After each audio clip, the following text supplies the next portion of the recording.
guys, this is Heather at Homeschool Culture, and I am on part 2 of my organizational series.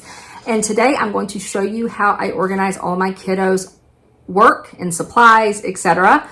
And maybe it can help you along the way as well. I've been homeschooling for about 8-ish years, and over the years I have changed and I've changed and I've changed. And this is actually for the last couple of years we've been doing it this way, and it helps a lot. So I'm going to go ahead and turn around and get started. Okay, I'm gonna start with my son's desk, and this is his desk. We got it at IKEA. It's a really great desk. You can see all these nicks and marks. This is because he decided to hot glue on it one time. Don't let your kids hot glue on them because it will mess it up.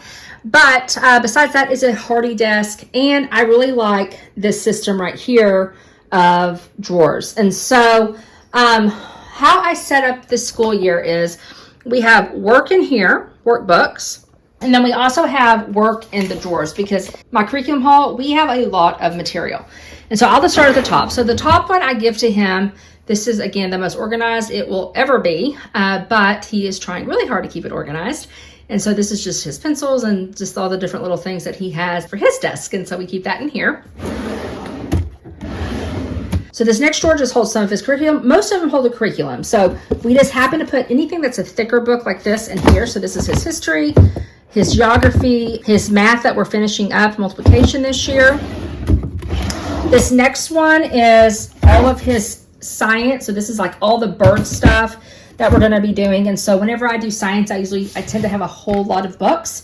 And so I'm going to make this his science drawer so I can just hold everything that we're doing for that term in here.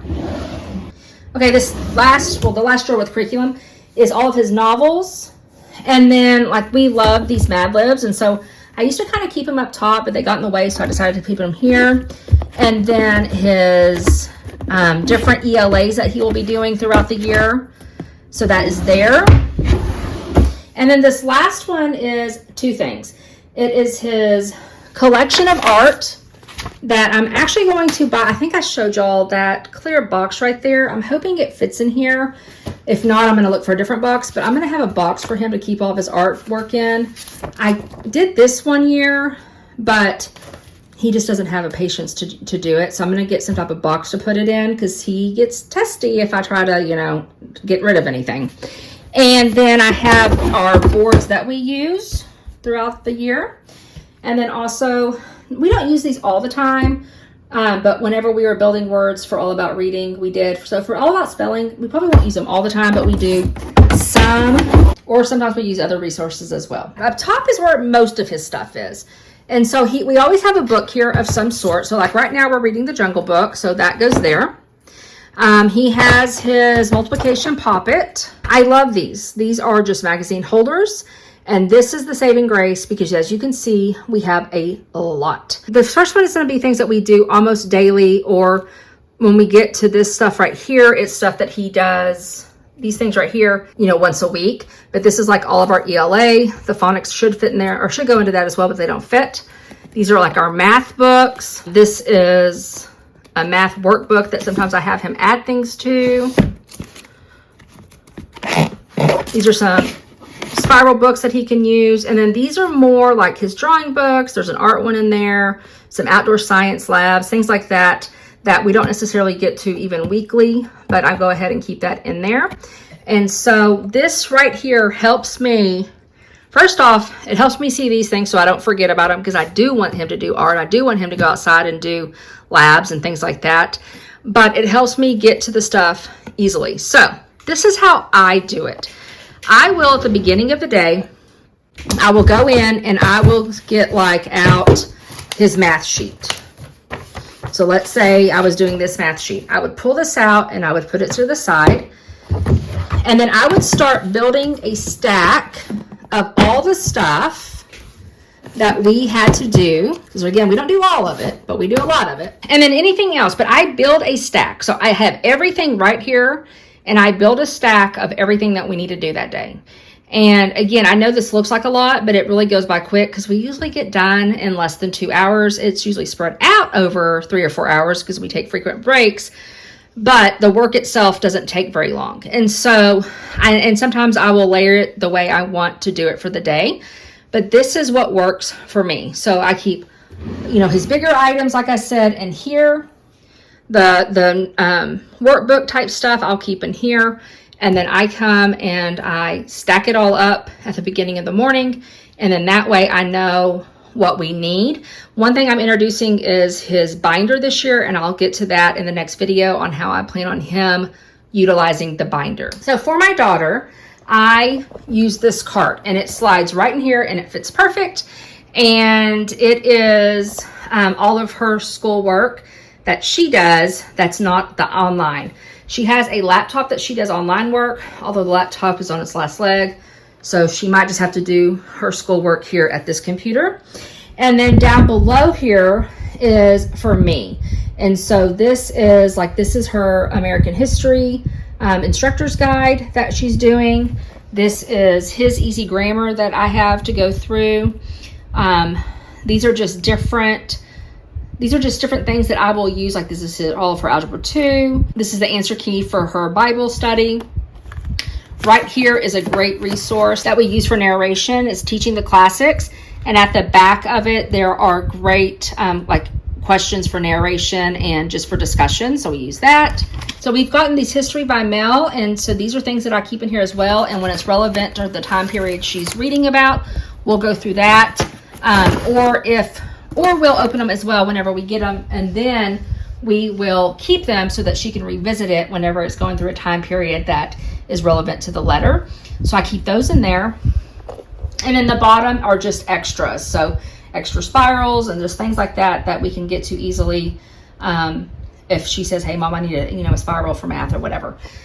So this is what works for us. Like I said, I think in a previous video, all of her history novels that she reads and history books are right here. And so like she has 1, 2, 3 history books that she's working with like this first couple of weeks. And so I pulled those like maybe 4 weeks at a time and put them in here depending on space. And then as she gets through with those, we'll funnel those back and funnel the new ones in, etc. Okay, so that is how we set up all of her work and make it easy for her. We do not keep any schoolwork in her room except maybe a novel, like if she was reading a novel. But right now we're doing, and I did not talk about that during my morning basket because at the time I hadn't decided it yet, but we are doing like all the novels that she's doing for literature because she has such a heavy load for history reading. We are actually going to do as read alouds this school year. And so normally, like I said, she would keep maybe like a novel that she's reading for literature in her room, but it's actually just going to stay with the morning basket. Okay, so that's next. I'll show you that. So that just tucks in nice and neat right there for her, and she can, pull it out if needed, etc. I can pull it out when I need anything from that middle shelf, which is like the teacher resources. Okay, moving on. The last one that I have is my morning basket cart, and this is all of our morning baskets. So like I said earlier, on my previous video that I did, I showed an area that I used last year for morning basket, but we have way too many books this year for morning basket. So I decided to have a cart, and this cart will probably stay in our dining room, and we'll funnel between our dining room and our living room for morning basket because that's what we tend to do. And then I have little things in here because these are things that I just need to put up that they like to paint and things like that during morning basket. Well, and then like the Mod Podge activity they can be doing while like we're doing read alouds, things like that. And so it's just stuff that we can do during morning basket. There's some activities like this right here really could go in here because again, I use this basket I showed you during last video. This basket is full of keep your hands busy. We also have Legos and other things, but this is one thing that they can pick from for keeping their hands busy. I am going to have them specifically work on these birds during morning basket at one time. And even though he is doing the bird unit for him for the first term for his science, she wanted to do one as well. So I got another one for her. So we'll do that during morning basket, and it'll be early on. So I just went ahead and put those there. And then those are all the games that we use. So like All Around the World, Brain Box, Super Sleuth for English, Guess and 10 Animal, Bird and Countries, Professor Noggin. And then back here is a new game, the World game that we haven't opened yet that I'm excited to play. And so we'll do those as well during morning basket. And that cart is ideal for us, especially me, it's ideal for me to keep everything. I can literally just pick this up, carry it into the homeschool room, put it on my desk, and then as I'm doing lesson planning, I can, look through it, etc. Or I can even utilize this table to, spread everything out so I can lesson plan accordingly for the morning basket. Okay, that is it for the organizational tips video 2. Again, it's how I lay out everything for my son who is in 5th grade. I am going to, like I told you, I am going to do a binder video because I am going to have him do more independent work. And in that binder video, I will talk about that.